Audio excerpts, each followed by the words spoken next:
Hey, what's up? I just thought I'd start to film these intros, maybe separate from the actual episodes. So, neighbors again. Felicity Joy Solomon joins me. Who's somebody I met. I met her and her kids a long time ago because they won a cruise on the radio station network I'm currently with again, Shine FM. I didn't actually know the way this was going to go because she's got actually a talk show coming out, and she's been in some film projects. She was in season 1 of The Chi. I didn't realize she had so much to say politically. So definitely will be an episode that will give you something to talk about for sure. And didn't dive as deep as I wanted to on any one topic, so we'll probably do it again. All right, let's get into it. Let's do this thing. Let's be neighbors again. We can't walk in love. We're a noisy little gong, a better little song that a bully sings out of key. And if we can't walk in peace, we'll forget about the least of these. A mother crying on her knees for a boy who's locked away. There's a voice. All right, let's get into it. Let's do this thing. Let's be neighbors again. It's neighbors again. My name is Seth Tower Hurd. And, since kind of the relaunch of this show, it's morphed a little bit from, initially just sticking with one topic to me bringing on people I think are interesting and kind of looking at what's going on in the world this week, and then also kind of talking about their thing. So Tatanisha Jordan joins me. One of the most unique ways that I, have met somebody that I've known for several years.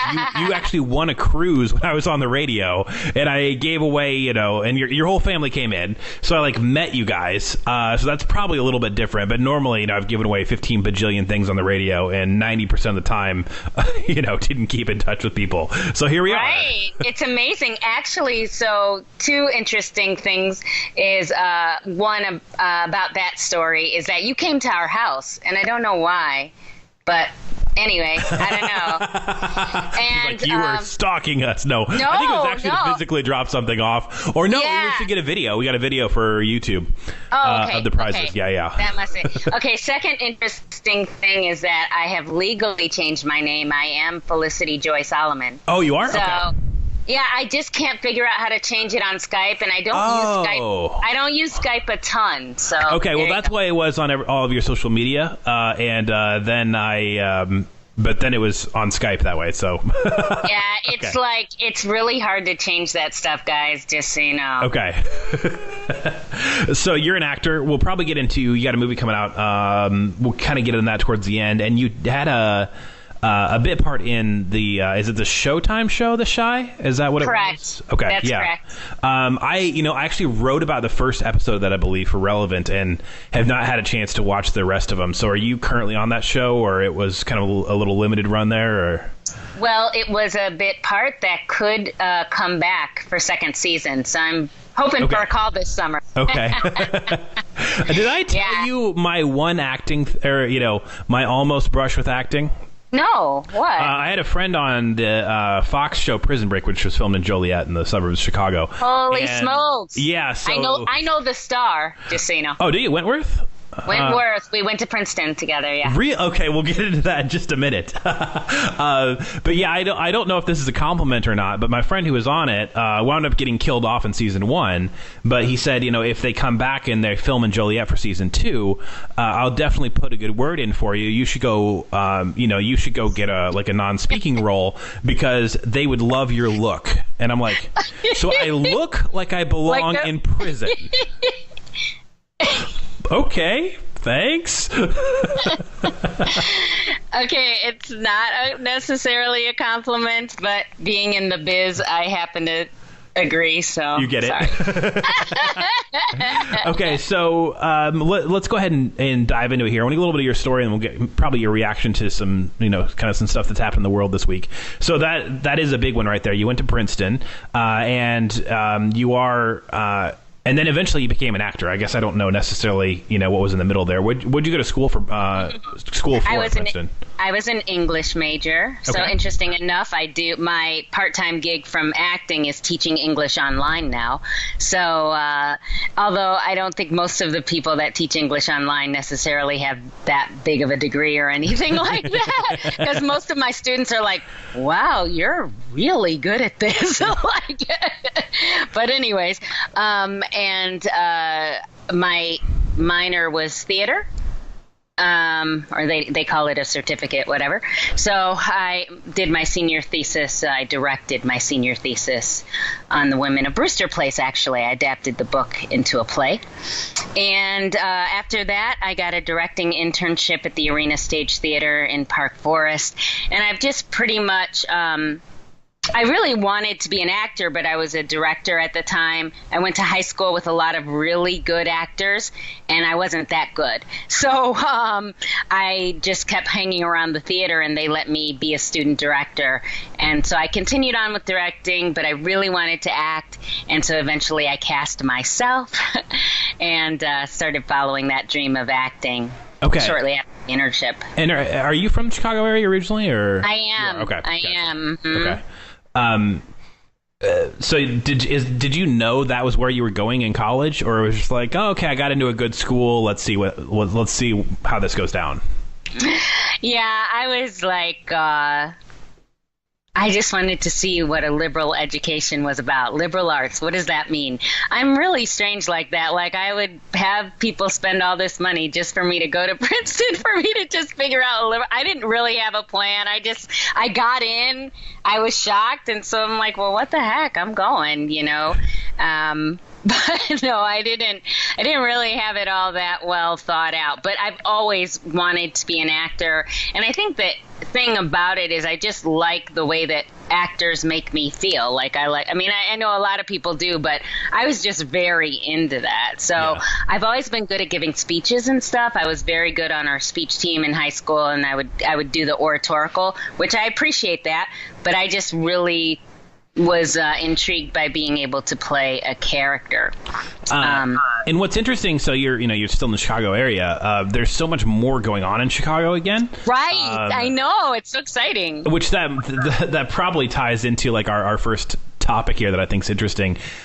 Seattle dropped their head tax on Amazon and Microsoft already. There's a pretty big outcry among some people on this. Seattle is probably the most politically left city in the United States, and even they couldn't hold this one, because what happens, I'm not some sort of like anarchist that says that, society can function with no taxes, but the problem is that it's really hard to make people pay taxes, and so if you tax too heavily, like you can tax to a certain point and people are like, oh, whatever, it's part of my life, right?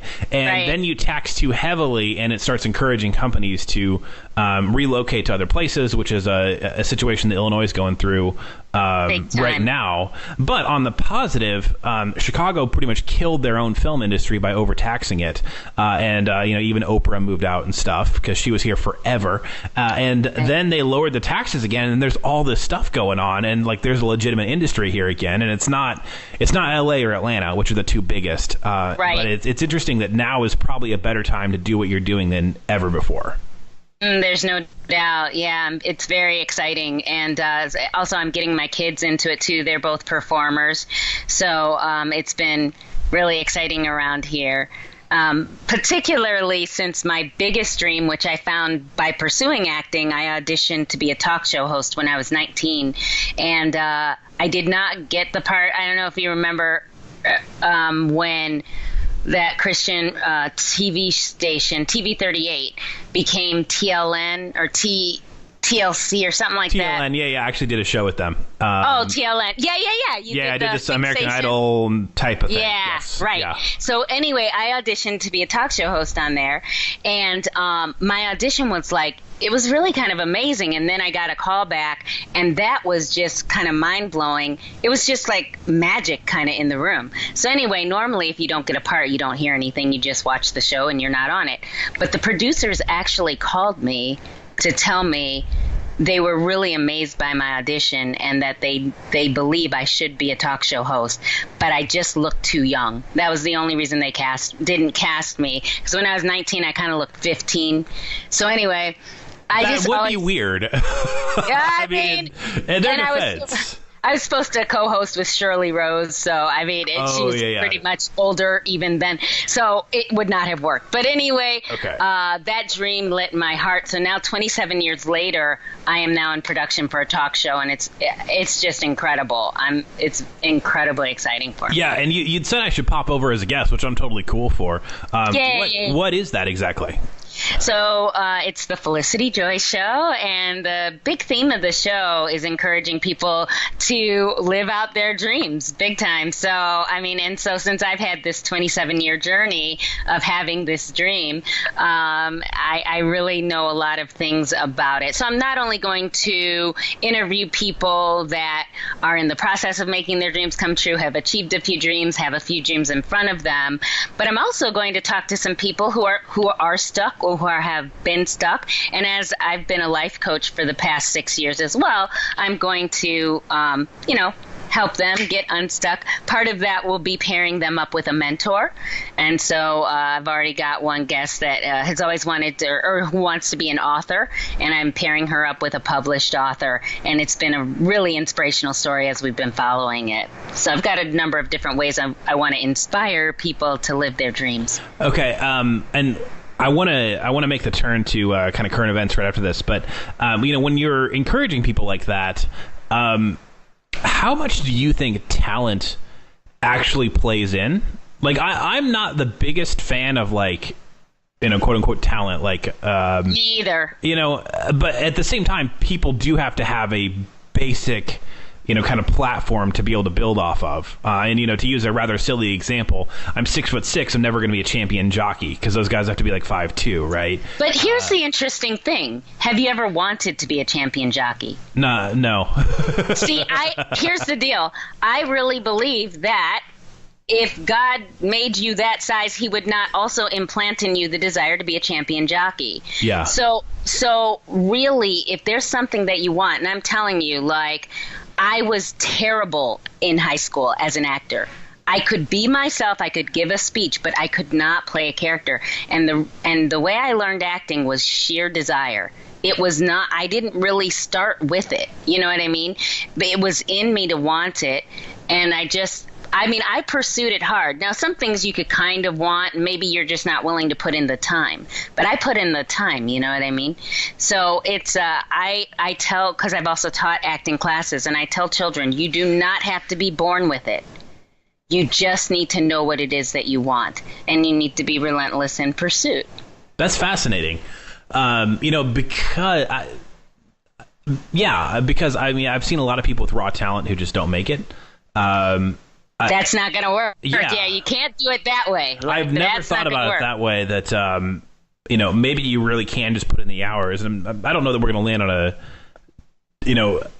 it's kind of the nature versus nurture thing. I don't know that we're going to land on some kind of solid thing that answers the question. But I hadn't thought about it that way, that, like, putting in the time, in a lot of ways, I think musical skill is the same way. Like, putting in the time is, most people can learn something within the music world if they want to play an instrument or something like that. If they just sit down and put in the time, it's just most people put in the time, so they don't think they have any kind of, like, natural ability or whatever. Now, certainly some people are born, certainly.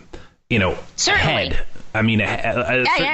Yeah. No doubt. The people in my high school were ahead. They were naturally gifted. They didn't take any classes or whatever.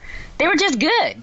They got all the parts, like I didn't. Was this just a school with a really good theater program, or was it like some kind of performing arts high school or something? Nope, just a good theater program, and just a certain time in history. They were incredible. One of them is still a professional actor, but most of the rest are not acting.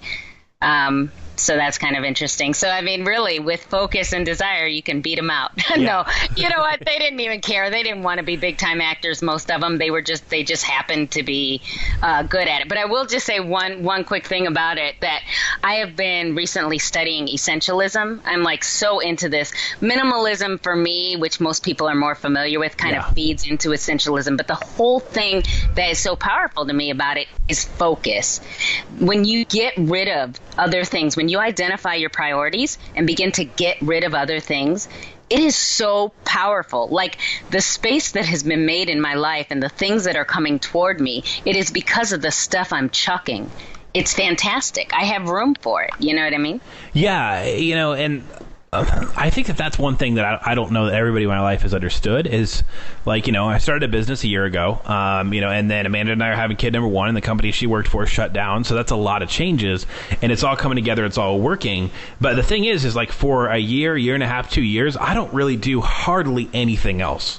I work, I get time with Amanda, I get time with friends once in a while. And other than that, like I get a little bit of downtime. I take a day off a week to, have Sabbath, let my head, clear out, stuff like that, rest. Yep. But other than that, like, of all the other things I used to do in life, like I've done 17 triathlons and I've been involved in a whole bunch of other stuff. I've done a lot more volunteering in the past. For the next couple of years, it's like it's not that I'm never going to do that stuff again. It's just that, we got two things that need a lot of focus and a lot of attention. One is like the business being born, and the second one is an actual human being born. That's right. Because people say to me, they're like, oh, well, oh man, I wish I could do what you do, which what they mean is, okay, well, I see what some people are charging as freelancers in my field, and it'd be great to just sit home in my PJs and drink coffee and click on my laptop, and that's how I make a living. And I'm like, no, you don't really want to do what I do, because otherwise you'd be doing it. And it's okay you don't want to. That's the truth. It's okay. I don't think most people really... in some ways, I think anybody could probably start a business if they had the temperament. And I think most people probably don't not just want to give up the financial stability, but also don't want to give up the schedule stability of, if you work for somebody else, even though it can be pretty tough sometimes, you at least know what your job is. And, and you do go home. And when you're out on your own, you lose that. Like, you've really got to be a lot more disciplined about, like, taking time off, and working more both in some ways. You're the boss and the employee. Yeah. That's the thing. And you cannot suck at either. Yeah, and or it won't work. One of the biggest things I learned so fast when I came out on my own is, like, when you're just kind of lollygagging around an office, which is always a little downtime, you're just kind of making small talk or whatever, that is just part of a job. Once you start working for yourself, you are working for yourself. You got to get out there and get it. Every little thing is costing me, time or money or both. That's right. And so, most people, and I think it's totally okay. I don't think, there's such a failure rate of new businesses. I don't think unless you're 100 million % sure that you want to do it, that you should. It's sort of like boxing. They say that, if you have a thought about retiring as a pro fighter, you better get out right then, because if you're not fully committed, you can get hurt. So you need to get out. I also believe very much in the power of failure. So I think if you are not 1,000% committed to some failure, you definitely shouldn't do it. Yeah. I mean, we know that, and we've heard the quotes that failure leads to success, but nobody actually personally wants to fail. Yeah. That's the issue. But you've got to be willing to fail. Well, there is no way. It's funny because I just don't know. Like, I think people think, well, I would love to get out and do my own thing, be it acting or, start a business or, become a professional writer or whatever.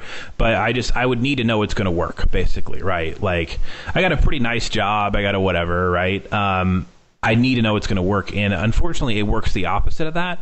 all you can do is, kind of try to get up to like what I do, the business podcast I do is with Hayden Shaw. That's called The Consultant and the Millennial, if you want to go find that. And, Hayden and I talk about so Hayden and I talk about getting to the third level of getting to about the third level of thinking, right? Where the first level is like just purely reactionary gut instinct. A lot of times it's wrong. I'm hungry, I'm scared, I'm sleepy, whatever. And then the second level, being a little bit more aware of your surroundings. And then the third level, which is where you're looking at where do I really want to go and what's it going to take to get there, and be thinking about in the business world, okay, so if I'm trying to make a sale or I'm trying to negotiate something, what are the other person's motivations? And I've said on that podcast, that you got to learn who's lying to you least. And I don't mean that people are consciously trying to deceive you. I mean that even people with the best of intentions that think that, oh, well, this is the best thing for our company or whatever, can be very wrong because they're coming at a decision from a certain set of presuppositions that aren't correct. Well, let me. Oh, go ahead. Go. Jump in right there. Dude. I mean, I just have to go back to because this happened this week. So I have something in my life I'm praying to happen, and I had this moment. I'm like, this needs to work, actually. I was like, God, this isn't a thing where after it doesn't happen, I want to look back and let's evaluate. Like, I need this to actually work. And I heard this and I made a little meme out of it. How do you know for sure? How do you know for sure? Well, I put that your dream is going to come to pass. Here it is. You have to become it. You have to become it. And actually, I look at my first film, and it's my first film, and I keep saying that because I have growing to do. I have a lot of theater experience. I have a lot of presentation experience, various things, but I don't have any film experience. And I'm watching the trailer with my daughter, and she says, Mom, you sound like a talk show host. You know what I do? But you know why? It's because I do. Like it doesn't matter. If I didn't have cameras on me, I have become like a talk show host. It is who I am. And I believe in that. And I'm learning you have to like apply that to whatever your, deal is with this thing. It's not that type of a thing, but I am making room for it in my life. I'm leaving out all other options. I'm giving away the plan Bs. So it's like, it's that whole attraction thing. You know what I mean? It's bringing it to me by making room for it in my life. And that it's the only option now. It has to happen. Okay. So, yeah. So that's how I believe in it. So the first movie, when does that come out, and how do you feel watching it back? Have you seen the final yet or no? I have not seen the final. I've only seen the trailer. It is called Reflection, and the production company is Road to Eternity. And I met these fine people in Joliet, and they were looking for someone to play the mom of in this story. The story is about the reflection, interestingly enough, that a father in particular or parents have on their children. In this case, it's a father and son relationship, and it's how the son reflects the father. And it encourages teaching your children to pray, praying in front of them, that kind of thing. A situation happens in the family, and the son kind of learns to handle that through prayer. So it's a short film. It's just a short film, short Christian film, but it debuted at Joliet Film Festival. It won 2 awards, so we're really proud of that, this thing that I've never seen. And so very excited about the showing that's going to be on June 24th in Joliet. We don't have any other dates currently set, but the city of Joliet, the mayor office, has called the production company and said they want to have us talk about it at the city council meeting. And so they're looking to see some other places where it can be shown. And it's a short film, like 20 minutes, something like that? Correct. Okay. Yeah, that's usually about where those clock in at. And that really is the building blocks to get into feature lengths. People are like, well, how does that whole business work? Like, if you look at like what Black Panther did, Ryan Coogler, who is one of my favorite directors, he was doing shorts and people were really impressed, and that's how you get something bigger. I see. So it's, it works both ways. It is its own thing, and then it also kind of is a stepping stone to the next thing, right? So as far as what's going on in the world this week, so you would say you're pretty happy overall with Trump's presidency at the I am indeed. Okay. I'm dropping bombs on my Facebook page constantly, getting people angry all day. Whoop whoop. Okay. So tell me about how you arrived there. Actually, a huge turning point for me. I have been, most people I've known actually that are around me have been pretty apathetic about politics for a while. And in this last campaign season, I actually ran across a video on YouTube, which was very strange. But anyway, it was a prophecy from a firefighter, a retired firefighter, who sometimes gets visions from God and stuff. So anyway, he wrote this really long thing in 2011 or something. And anyway, what it was a prediction that Donald Trump would run for president. And it was like the whole reason why and all this wild stuff. And so when I heard that, it just made a ton of sense to me. And I really just felt like he was the man of the hour. One of the things that this prophecy explained is there's a difference between being chosen and being called. When somebody's called to do something, they can hear the person calling them.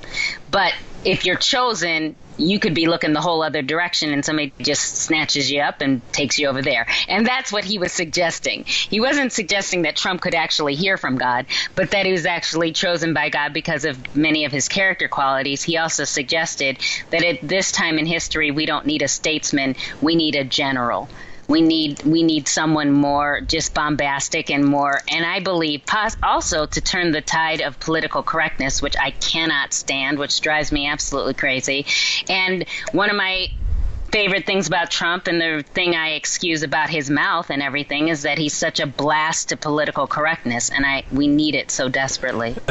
Okay, there's a few things to hit on there, because I voted for him very reluctantly.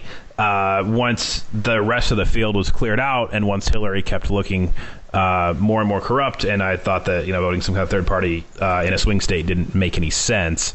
So yeah, hang on. Well, because there's like three different pieces there, right? So most of America is not religious in any way at this point, right? Right. So what would you say to people that say, well, like, oh, a YouTube video, that's crazy. No, I mean Joy, it was crazy. Yeah. Well, I mean, Joy Behar says that, that Mike Pence is insane because he prays or whatever. So yeah, and I just want to say she got to keep her job when she apologized, and Roseanne didn't, and I'm still pissed.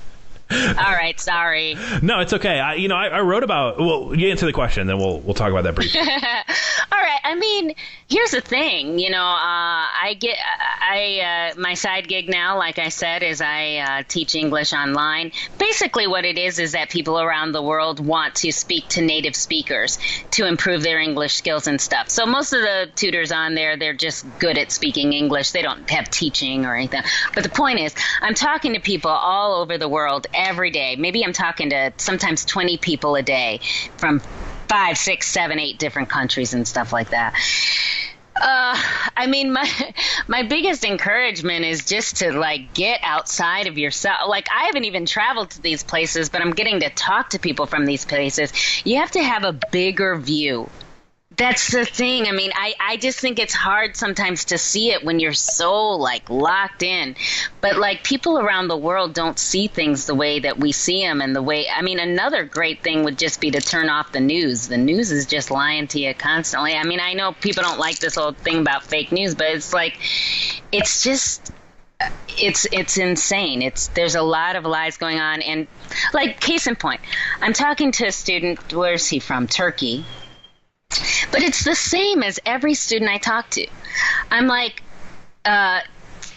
he reads the news, he follows up on it and stuff like that. And he's like, what is up with the racial thing in America? He's like, it's so strange, right? Like, he's like, nobody else in the world feels this way. What are you guys stuck on stupid? Like, I don't get it. Like, I'm just saying, like, people around the world don't really get this American view. And it's, I don't know. We're just getting brainwashed, I feel like. No, I always think that's funny, like what people outside the U.S., like kind of, what their criticisms are and that type of thing. I mean, I would say that racism is a worldwide problem and always has been, or some sort of, variation on the prejudice. I mean, look at how South Koreans on the whole, treat freed North Koreans. It's really bad. I mean, for the most part, of that part of Asia, I mean, North Koreans are treated pretty horribly once if they're able to escape, which is, pretty awful, right? So, I think I traditionally don't really care. Like, I've been to Canada, and I remember being in Canada in the 90s, and they were all really critical of us. I'm like, the flipping Bill Clinton years, like, there was no foreign policy. Nothing what are you happening at all. It's like nothing happening. Like, for instance, I was telling him, in America, some people would call me African American. But if I it's happened, I come on Cambly. If I say I'm African American, this is the first question: what country in Africa? Yeah. Because that's what makes sense to say. It's dumb to call us African Americans. It's like, just bottom line, it's a stupid thing. And that's part of the political correctness thing. I'm black. He's like, but that's the thing. Like, in Turkey, being black is so cool, And, like, it's because you're different, and it's amazing, but around the world, like, everybody I talk to, they're like, but of course, they got to choose me as their tutor, so nobody's picking me that thinks black people are terrible. But anyway... Bottom line is that I hear this from every person I talk to. Like, nobody cares what race you are. People are just making so much of a big deal. So I just think we've become big spin city, and we're not thinking about things in a bottom line way. Okay. The Roseanne thing I've already covered, so we did a whole episode on that, so I don't know that we're going to say anything new there necessarily. No problem. Although I did write about that for Relevant, and basically I said that, there certainly is, still is racism in the world, if everybody who was outraged about Roseanne actually, like, stood up to somebody at work when they said something, inappropriate, it would be, it'd be a much better world, and we're obviously not doing that. So I thought that was a different world. I don't think that show's done for good. I don't know what form it's going to take. Oh, I know it's not. Yeah, because Last Man Standing's on Fox now, and it'll resurface. You can't have that great of ratings and not be marketable. Yeah. So, I mean, that's fine. Obviously, that wasn't the network for them, but my whole deal is, and this is just another bottom line thing, most comedians I know flip off at the mouth. They think quick, they speak quick, they just flip off at the mouth, man. Joy Behar flipped off at the mouth. People freaking flip off at the mouth. If forgiveness is just not going to be a thing, here's my big problem. It's people establishing their own righteousness. That's the problem. Oh, it's wrong for you, it's wrong for me. To me, without the Bible, this stuff doesn't make sense. You don't get to say what's wrong and what's right. And that's because you end up having all these inconsistencies. And that is a big inconsistency that ABC showed. And they just showed their butt on that big time. I think something's going to happen. My view that I've talked about before a bit, but I just don't really care one way or another. Well, first of all, I didn't even know who Samantha Bee was, so it's hard for me to be. I don't either. I heard of the problem, but I don't know who that is. Yeah, I mean, she made an incest joke basically, and then she came back and kind of didn't apologize for it. Everybody's kind of doing the whataboutism of like, well, Roseanne got fired, why didn't she get fired? And my take on it more is like, I don't even know who that is. She clearly doesn't have very big ratings. I didn't know she had a show on TNT. I'm not personally hurt by it. So, Whatever. I mean, it's, is it right? Probably not. But is it within my control? Do I have any influence over it? Am I actually incurring any real damage? No. It's sort of similar to the Chick-fil-A thing where there was like this Soledad O'Brien from CNN replied to the founder of Twitter and said, "What are you doing eating Chick-fil-A during Pride Month?" And I just thought that was ironic because Chick-fil-A hasn't ever actually hurt anybody, except they could hurt me, and they have put me in the hospital from just being around it at a live event because I have an allergy to peanuts, and they cook in peanut oil. So I'm the only one who's actually injured from Chick-fil-A.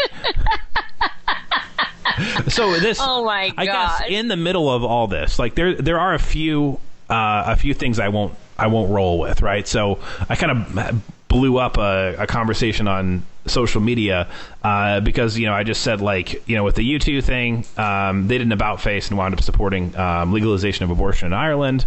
I got a kid on the way. And it's because of U2's stated values, right? It's because who they said they were. And I was like, I'm out. I'm not even trying to talk anybody else into not listening to this band, but I'm just out. I really appreciated you say that. Yeah, and it's amazing how many people. It's stay out of my womb, but I'm not staying out of your record collection. But for the most part. I mean, unless a company just does something really egregious, I don't normally think that boycotting, I just don't think there's enough energy or longevity normally to make a boycott work. So the bus boycott during the civil rights thing worked because the city was losing money hand over fist, but that had to be for months and months and months for that to happen. And people we're mad about something and we're not going to buy Levi's for a month. And unless Levi's sale, I just made something up. Unless Levi's sales stay in the toilet for months and months and months, it's not actually going to matter. So U2, all I did was just say I'm out because this is, and Ed Sheeran supported the same thing. I like Ed Sheeran. I never thought Ed Sheeran was much other than a 20-something kid, whatever. It's just U2 had been really preachy for about 30 years and then didn't stand by it, so that's fine. The Chick-fil-A thing, this is kind of everything rolled into one. The NFL thing, the Chick-fil-A thing, and the Roseanne thing are all kind of differing sides of the political argument of the feigning outrage and because outrage is a way to social media fame at this point. And I can't believe it, I'll never blah, blah, blah, blah, blah, blah, blah. What the owners of a restaurant do in their own time does not affect the way the food tastes. What the players think about the national anthem, does not affect the way the game goes. I'm just not worried about that. I'm not really willing to give up things I enjoy.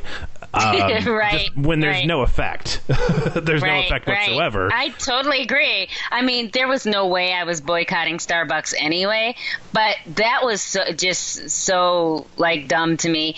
And I mean, it was dumb to me, though, too, that they didn't have an overall policy because in Illinois, every stinking Starbucks you can go into and go in the bathroom. And, man, you know what I do a ton of times? I go and I put my dogs in the car, I get water, and I get puppuccinos. I do that a ton. It's no problem. None of these things are a problem, but I didn't realize that the individual managers could determine that they didn't want people using the bathroom if they didn't buy anything and stuff. So now that policy has changed. So that's a good thing to change. But I don't think it was changed because of any boycott or whatever for a couple days. I mean, I just think that that's something that people know you can't do anymore, and they didn't really expect somebody to be so ridiculous. So, but they got caught. Yeah. So. I forgot. Well, because there was the two guys that they asked to leave or whatever because they hadn't bought anything. I guess know about the bathroom in Philadelphia. I think it was the same. I think they asked to use the bathroom and and they wound up getting arrested over it. Right. And it got caught on a cell phone. So there you go. And it was a bunch. But, and here's another important point. A lot of times, too, change doesn't happen until we work together. It was a ton of white people in that Starbucks that were saying to the cops, "What are you doing? Why are you arresting these guys?" And all that was on camera, too. That's the point. We don't really affect change until we work together. It's not about all this ridiculous Black Lives Matter, people being all this That's just ridiculous. I mean, I would have never considered boycotting them because, like you said, I'm not giving up stuff I like for something that's not going to have any impact. But my big problem is that a lot of people's motto, especially with the Black Lives Matter thing, is stay pissed off. Stay vigilant, stay mad, no matter what they do, stay mad. That's like their whole thing. And to me, if you're not going to be solution based, like we're not even talking. Like that's not a thing to me, to just not believe that there is a solution. So I can't be down for that. Well, there's a couple things in here. You know, the Kapernick thing, and this kind of ties together. That was what I said about the Kaepernick thing originally, was I would understand a lot more if he had something he was trying to accomplish. But he more just, you know, he was more just saying, like, everything is bad, which is his right. And I mean, I think whatever else you think of him, you know, he certainly has missed a couple teams this year because he said he won't stand. So, I mean, he's certainly sticking to his convictions, and I admire that. And he has been very charitable, and I admire that. I, you know, wonder if, you know, he might not have been more effective had he had a specific goal. And then the other thing on the Starbucks thing is I just thought the whole retraining thing was ridiculous because I needed to work remotely that day, and I had to go to Barnes & Noble Starbucks because they weren't official Starbucks. And I just don't believe that work is a place that's going to affect drastic change of the human heart in a few hours. Right. So if you have racists in your company, fire them. Don't retrain everyone. It's sort of like, totally. You know, and people can change. But it's sort of like, you know, if you're having a problem with an employee, you put him on a 90-day plan to get him better, and then it's on them. Either they make it or they don't. But you're not retraining the whole company because of the poor performance of like one salesperson. So I just thought that was a misguided look at human nature to think that people are going to be different after 3 hours. I don't know if that was a look at human nature or if it was marketing. I mean, you know, they lost some ducats to do that. You know, they spent some ducats to do that. And, you know, they let us know that they did that. So whatever. I mean, fine. I like more that they changed the policy that the managers could determine that. It should be all Starbucks. The culture of Starbucks is that you can go in there, sit your butt down with your computer, never order anything. It's where all us starving artists go. It's all these people. You know what I mean? It's like we're not. It should be that way for all. That's the culture of Starbucks mostly. So it should never have been up to the managers to determine that. So I'm glad they changed it. But all I see Kaepernick as, when you talk about having a goal, that is the whole argument. If his goal was to be a phenomenal football player, he would have done that. So he had, you know, in being a kind of like half-bit football player, not that, you know, he's not like, wasn't outstanding or anything. He found something else, like a way to make his voice heard, a way to be famous, whatever he's trying to do. But it wasn't to be a great football player, because he wasn't. And, you know, he lost focus, if that's what it was. So he's finding it. You know, but that whole thing, I think it's disrespectful. And I'm glad that the NFL president, you know, said that they all have to stand. Yeah, I'm sad that we're losing more ground on things you could just kind of come together and casually talk about with your neighbor, without everything being like a hot zone of like, oh, okay, who's going to get set off by this? And it used to be you could kind of talk about like movies and TV and sports, and now everything is almost aligned. Yeah, right. Right. Side of that, you know, football is probably about the fifth sport I pay attention to, and the Bears have not been very good. Although I have I'm friendly with one of the guys who's playing right now, so I'll definitely probably watch more this year. But I don't have. I mean, if it was the NBA or if it was mixed martial arts or baseball, I could probably give a better opinion on, you know, on Kaepernick, but I don't know. I mean, I watch the NFL till the Bears get bad, which is usually about a game and a half. So that's all I got. That's pretty much where I am too. I just researched him when everybody was mouthing off about him. I'm like, this guy sucks anyway. It's the only way he was going to get any attention. So whatever. Okay, so we got about 20 minutes till we got to wrap this thing. So you'd said some things that people are probably going to want to kind of know your thoughts or, one way or another are going to want us to finish the politically incorrect and then the Black Lives Matter thing. You said Black Lives Matter first. So this is something where a lot of black people get very, very upset with somebody who, is pretty strongly against this. So let's start right there. I mean, you are in the minority of opinions here as far as people of color who are really vocal. That's right. But we are getting stronger. I'm so psyched about my girl, Candace Owens. And one of the things that I really enjoy talking about is the other part of the TMZ video that people did not see from, oh, wait, I just lost his name. Not Pity. Kanye. P. Diddy. Oh, thank you. Okay. So, yeah. So I saw the other part of that TMZ interview where he asked to go talk to the guy who was yelling at him, and he was like, look, man, I'm not promising we're going to air this if you're trying to do this for ratings. He's like, no, I just want to talk to him.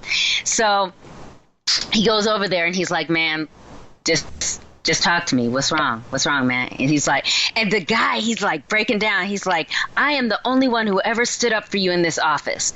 And when everybody's saying Kanye's crazy and he's talking smack, he's like, you are the reason I got up off the streets in Philadelphia. You are the reason, man. And now you're in here dissing black people, talking about all this slavery stuff. And he's like, I can't believe you're doing this, man. And Kanye said to him, look, and it was so powerful because he heard him out. He just let him say it. And he said, I am coming from a space of love. I am being called on to do this. He's like, you don't understand how close we are to being able to make really big changes.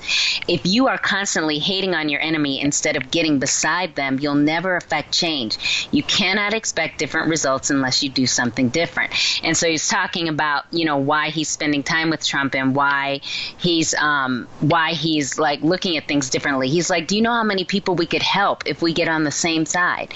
So it was really causing him to think about things differently. I believe the whole reason that Kanye said the thing about slavery was being a choice, I think it's a deeper thing that he's talking about, is once you know you're a victim, victimization becomes a choice. You have to then make the choice. Now, in terms of the slavery, that's a whole system of everything around it, but there are times that you can take someone out of slavery and the mentality hasn't changed at all. That's the issue. Also, not everyone was like Frederick Douglass, okay? Frederick Douglass, man, you weren't going to enslave him, okay? Yeah. He kept running, man. He kept beating people up. He would rather die than do it. But do you know that not every slave is like that? Do you know not every black person is like that? Do you know not every person has that kind of fighting spirit? Some people could have a choice and be like, I'm scared though. Maybe Frederick Douglass, it wasn't going to happen. So we have to take ownership of the type of person that we are. And there were a few people that helped bring along many people. But because of the type of person he was, he never had a slave mentality. So he didn't have anything to undo after. But there are people that receive it. Listen, I was in an abusive marriage, okay? There are people that you could get divorced, but the mentality is still there. You find somebody else. You have to choose to come up out of that. And part of that, actually a huge part, is taking ownership of your part. How did I attract that violent relationship? That does not mean I take responsibility for the abuse, okay? He has ownership for what he does. God will judge him for that. I'm talking about how did I let that in? And you know when that happened to me? We were having a counseling session at my pastor's office. Oh, no. It was just me. Not him. And she said, I was telling her something that happened. And she said, she had been married at that time 30 years. She said, if my husband ever said anything like that to me, he'd be out the door. I was like, oh, my pastor just said that. And oh my God, I have been accepting this. Yeah. And I had to take ownership of that. Well, we need to unpack a little bit of American history here. I think that to play the other side of the the people being upset about Kanye, if you're born into slavery, you know, you're not allowed to read and your whole life has been lived in 12 square miles. You know, it's hard to develop a mentality to get out of that. People like Frederick Douglass are crazy that they got it done. You know, one of the what people don't understand about Lincoln being killed was that Lincoln was trying to put the country back together. And Andrew Johnson, his VP, who was without a doubt the worst president in the history of the United States, had a hatred for he was a poor white man who hated blacks and rich whites, and intentionally sought to make sure that the Southern economy suffered as much as possible. I mean, he hated pretty much everybody, even though he was from Tennessee. He hated everybody who wasn't poor and white in the South, and he did, you know, horrible damage, and had the Reconstruction era of the Civil War gone a little bit differently, you know, some of the racial tensions in the United States would undoubtedly look differently right now. We can't put those things, you know, you can't put the genie back in the bottle and redo it. But you know, I see it as a different kind of conversation where it's like, you know, you get somebody out who has no skills outside of, you know, just some manual labor and being told exactly what to do so they don't die. You know, like those people need basically retraining, and some of them did. Like a quarter of the cowboys in the American West were black because there was tremendous opportunity there, right? And others, you know, weren't able to make it. And I would say that the only reason I've been able to get to where I'm at is because I've had, you know, largely because I've had access to some really brilliant people. One of the reasons I'm doing well in the first year of business is because I have multiple millionaires and, you know, plus on their net worth that I can, you know, I can text and be like, you know, yada, yada, yada, this business decision. And so, yeah, so I think that's the people who took the exception to Kanye, which was a lot of people, I think probably saw that side of the equation as well of, you know, and let's just say that you were 65 when, you know, when emancipation happened. It's, you know, it's pretty hard if you've lived in that system your whole life and your body's starting to maybe not be what it once was for manual labor. How do you ever get a better life out of that without somebody kind of pointing you down a path? No, it's no doubt. Here's the thing. I don't think Kanye is particularly well-spoken. Like, I don't think he's a great communicator, and I don't think he said it well. But that's what I took from it, and I took that from it because of his heart. I think he has a real heart of gold. I think I think he has a heart of gold, but his mouth not so much. So, I mean, I'm giving more to the conversation, but it's really from what I saw from that extended version of the TMC video. And he really wanted to reach out to that guy, and he made him hug him and just told him, man, look, I love you. And I wasn't trying to, you know, wasn't trying to say. It was very, very cool, and it's not something Kanye West has to do, okay? I mean, if he just wants to be ignorant and piss people off, he can just be ignorant and piss people off. He doesn't have to try to win a friend back or care about a little black kid from Philadelphia who looked up to him. He does not have to do that. It was a very, very powerful thing, and really moved me a great deal, you know? So, but there are many conservative black voices that are arising. It's very exciting to see. I mean, that, you know, you got your Diamond and Silk, again, two ladies that to me are not very well spoken, but, you know, whatever, they're trying to make some noise, they're trying to support the president and just say, hey, there's another side. And there are some black people that are appreciative of the fact that it's the lowest unemployment rate for black people, like, you know, since whenever, I don't know, the 40s or something. It's like really, really an amazing thing what he has actually done for the black community, as opposed to some promises made by another president where nothing happened for the black community except more crazy stuff. So yeah, I always have that question with the Obama thing. My first question to people who are really big supporters is usually like, you know, what was his key legislative differences from Bush?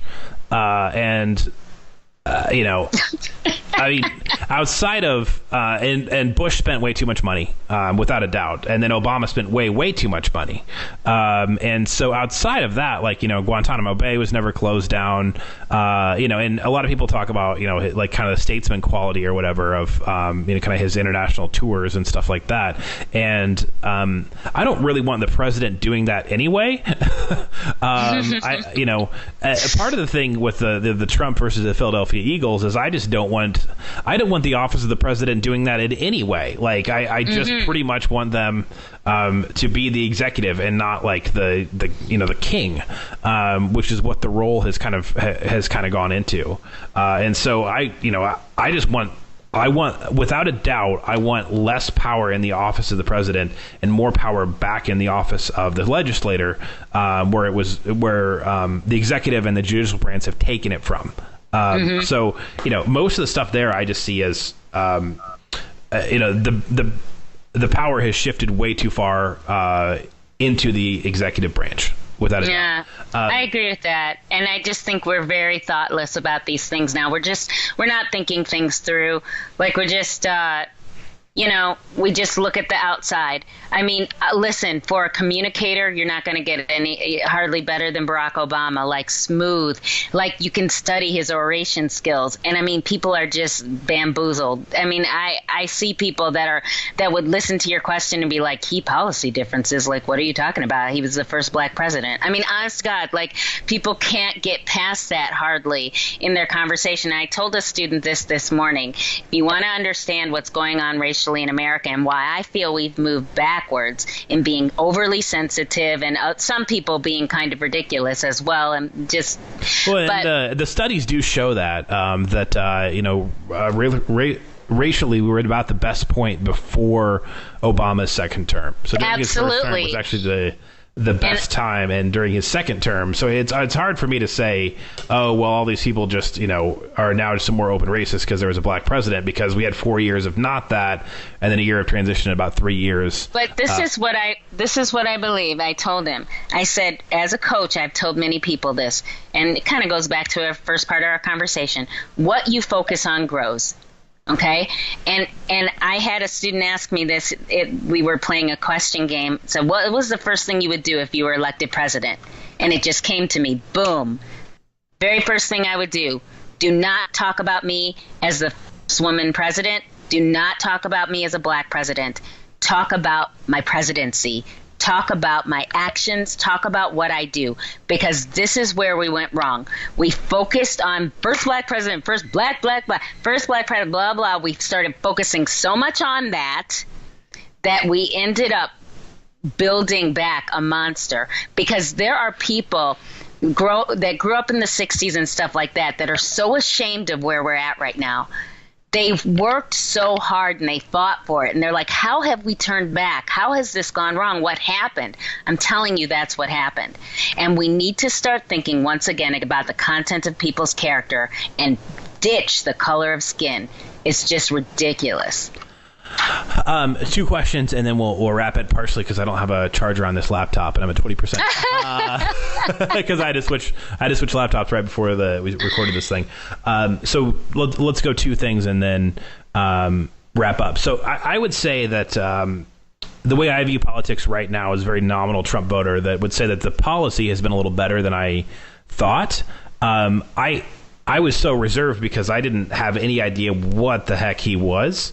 And I still don't. I would say that, you know, as far as, you know, in particular, the tax cut being such a key thing as far as that. And then, you know, in particular, cutting regulations, things have gotten a lot better for farmers, particularly around water issues between the Trump and Obama administration, which is probably its own podcast. So I'm not going to dive in too deep there. Where I am befuddled is, I would say that, you know, with Bush, there was a doctrine. There was a Bush doctrine, which is we're going to try to put democracies wherever we can put them. With Obama, there was no clear doctrine. You could see that in Syria, Libya. Like, there wasn't one key thing of like, this is what we believe, or this is the policy of the administration internationally. With Trump, I would also say that there is no doctrine. And I would say I hope I'm I hope the North Korea thing goes well. They signed papers to end the war. I hope they do denuclearize. I hope it works. I'm going to withhold judgment until I see what happens. But there is no thing that traditionally a president has had, which is, this is our foreign policy. It's pretty much just Trump like shooting from the hip. Would you agree with that? Oh, totally. 100%. I mean, none of us knew what he was going to do, including him. Okay, he didn't know what the heck he was going to do. There was more shock at his celebration, the Republican celebration for his presidency, than there was anything else. I think he is a businessman and he is a winner. He is somebody who has lost a lot in his life, but he's also won. And he knows how to win, and he knows how to do business. He knows how to make deals. I mean, he's just doing what he had been doing. I think, however, if you watch some of his older interviews in the 80s, where he was asked quite often if he would run for presidency, and he was like, heck no. He's like, only if my country really, really needed me, because I don't want to be doing that. You will see that he has had, over the years, many ideas about where America should go. And he looks at the country as a business. Yeah, fair enough. I don't know. I just don't know what's going to happen. I would say that what I probably have liked the most about him is probably the way he's picked other people around him. The North Korea thing, the last 4 or 5 presidents have kicked the can down the road. I mean, I can only hope that they denuclearize, that they open up, that that somehow the Kim family falls. I mean, the sword cuts both ways, because the people who, thought that Obama was the greatest thing ever for doing a deal with Iran, which I definitely disagree with, also think Trump is the worst thing in the world for meeting with the Kim family, with Kim Jong-un, and, vice versa. So I would say both sides are hypocritical on that. I think the Iran thing is actually worse, because Iran at one point was basically Paris of the Middle East. It was wonderfully modern and economic engine and brilliant and tolerant, and now it is hell. North Korea has been hell since the inception of the dang country, and it's not gotten particularly better or worse. It just kind of has kept going down the road. So I hope Trump pulls something off. It's hard for me to see why. What's going to go on here. There also is one theory I've seen online that what we're really looking for for North Korea is intelligence on China, and that's why Trump is buddy. So I don't know. I mean, if he's playing 4D underwater chess and that comes out, I will certainly tip my cap, but I'm not sure I buy into that yet. Well, what I think about Korea, first of all, I think it's a miracle. I mean, I do think it's the result of a lot of prayer. I've met a lot of South Koreans as my students that are Christians that have been praying. I mean, it seems like such a miraculous thing. I appreciate what President Trump said to David Muir on ABC, or I think it was David. No, George. I don't know, whoever he was talking to, but he was saying sometimes the people you think you can trust, you cannot. And sometimes the people you think you can are trustworthy. So, he said, I've done many deals in my life. Like, I'm telling you, he is one of those that I think is somebody that might flip and that we might be able to trust. I mean, he's hopeful as anybody else. He always talks super confident, but he also said, look, I hope it goes well, because they know without denuclearization, there's no deal. I'm not talking to him. So that is the deal. And but what I thought about it before seeing anything, I really think I just think that Un looks at him and says, you know what? I think he's as crazy as me. I think I can talk to him. And honestly, I think that's why it works. I think he thinks because he's crazy, he says all these crazy things on Twitter, and he does all these male macho craziness and whatever. And I think it's I think he's crazy like me. I think we can do this. That's what I really think. I really can't tell, and then we'll get into our last question, we'll wrap. But I really can't tell at this point if his Twitter is actually good or bad for him, because it was bad initially that he's doing the Twitter thing, and then I would say that the political left has done some things that are really hurting their chances for 2020 and for 2018, most notably defending MS-13 Yeah. was probably not something you should do if you want to win elections. And then Trump hits back at that, and maybe it's part of it is Twitter goes by so bad that we remember his hits more than his misses, because there's a bunch of stuff that I just think are just idiotic, and why are you causing fights? And like, of course, Robert De Niro, getting up there and saying F Trump Lord is really Jesus. stupid. The better thing to do would probably be to just keep governing and keep having a low unemployment rate and keeping a good economy. But he had to hit back at him and say that he was punch drunk from acting like a boxer, which, as somebody who follows the fight game pretty closely, I'm pretty sure that can't happen. But I mean, whatever. That's what his Twitter is.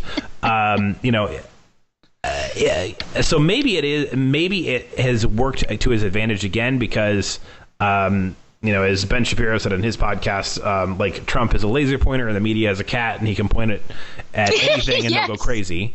Yes.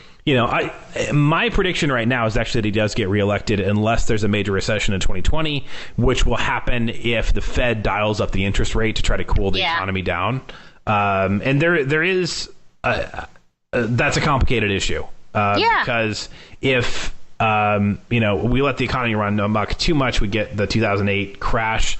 But if we cool it down when things are just good by raising interest rates, we also hurt people. So that's a tough one. That's probably would be its own show. Say your thing on political correctness, and we'll go out on that. And then, if you just want to. Well, it's a perfect thing to end on, because I just believe he's crazy like a fox. I honestly do. I think he is crazy, but I think I think it's good. I think we need to be destabilized.